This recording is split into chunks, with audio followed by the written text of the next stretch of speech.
Pour intégrer des images dans les tableaux, c'est pas très compliqué. On va utiliser une fonction image qui sert à ça.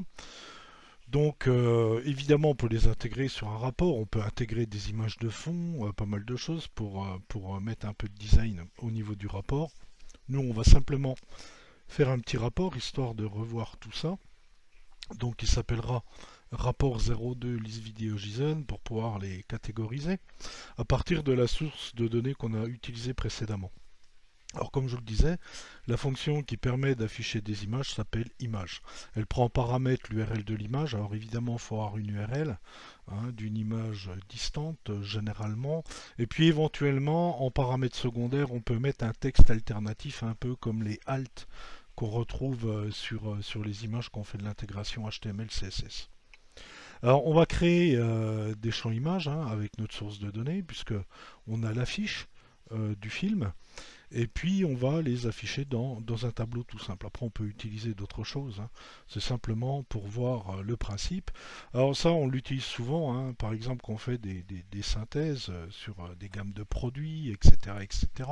On met souvent des images de produits ou des miniatures ou bien d'autres informations graphiques qui permettent de donner un visuel au niveau, on va dire, des rapports. Alors on va le mettre en œuvre sur un exemple, l'exemple 06, qui va nous permettre de réutiliser donc la source de données qu'on a utilisée précédemment, et puis donc évidemment mettre des images dans notre tableau.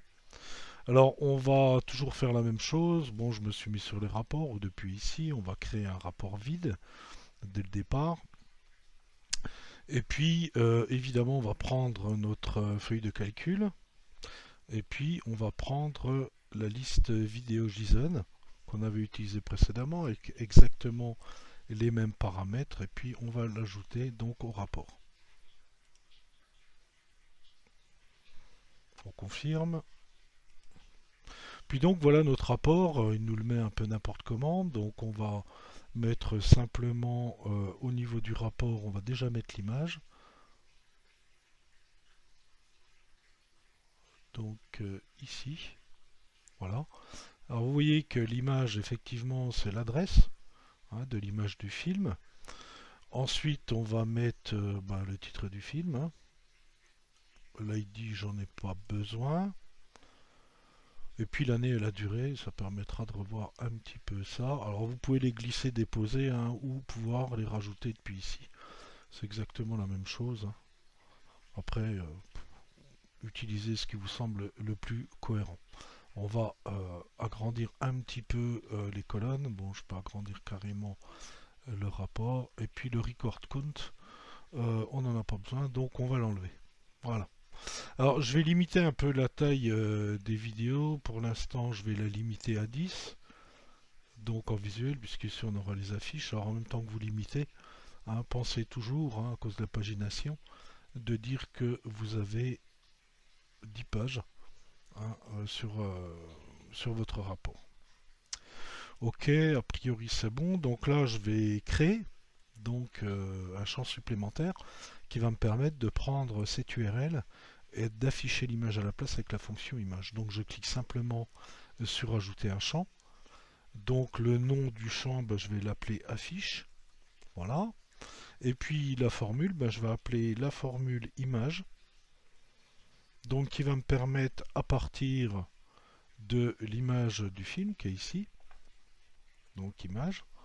Alors vous voyez qu'il y a un texte alternatif quand il est entre crochets, ça veut dire qu'il n'est pas obligatoire. Je ne suis pas obligé de le mettre. Donc je vais le faire comme ça. Vous voyez que ma formule évidemment est viable. Donc je l'enregistre. Et puis je clique sur OK pour l'intégrer donc dans les données de mon rapport. Donc là voilà. Alors je vais simplement remplacer mon image. Je vais bien la mettre dessus. Toc, voilà. Par l'affiche. Et puis vous voyez vos images qui apparaissent. Alors là je vais redimensionner un peu mon rapport. Ouais, je pourrais évidemment le rétrécir un petit peu pour en mettre au moins 5. Voilà.